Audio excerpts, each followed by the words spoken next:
Ask anyone what food screams America, and 9 out of 10 will say the hamburger. Barbecues, diners, 4th of July, burgers are basically in America's DNA.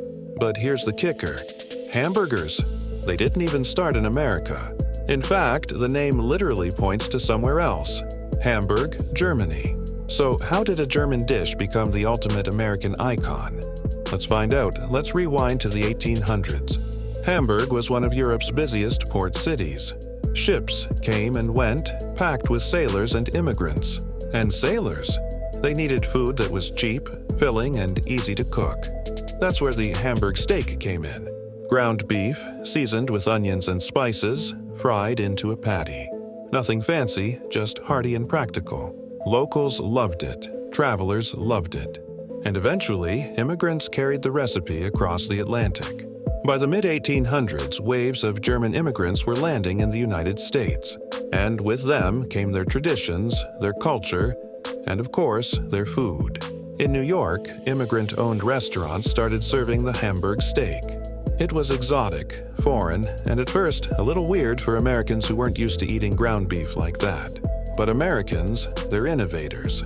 Somebody, history argues who, had the genius idea to slap that Hamburg steak between 2 pieces of bread. Suddenly, it wasn't just a dish. It was portable, cheap, and perfect for workers on the go. Boom! The hamburger sandwich was born. No forks, no knives, just grab and eat. That's when the transformation really began. Fast forward to the early 1900s, enter White Castle. These guys standardized the burger, same size, same taste, clean environment. Back then, people didn't fully trust ground beef. It was considered mystery meat.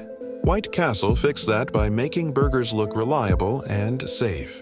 And just like that, hamburgers went from street food to mainstream American dining. And then came the real game changer: McDonald's. Ray Kroc didn't invent the burger, but he turned it into a global empire. Suddenly, the hamburger wasn't just an American food, it was the American export. From Paris to Tokyo, Moscow to Rio, the Golden Arches turned a simple patty into the symbol of fast food culture worldwide.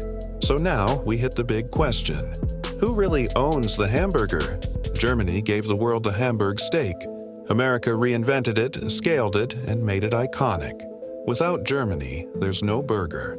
Without America, it wouldn't be the cultural powerhouse it is today. So, who gets the credit? Here's the truth: the hamburger is both German and American. It's the child of immigration, reinvention, and global appetite. But let's be real. Americans branded it so hard that most people forget it ever came from Hamburg. So, what do you think?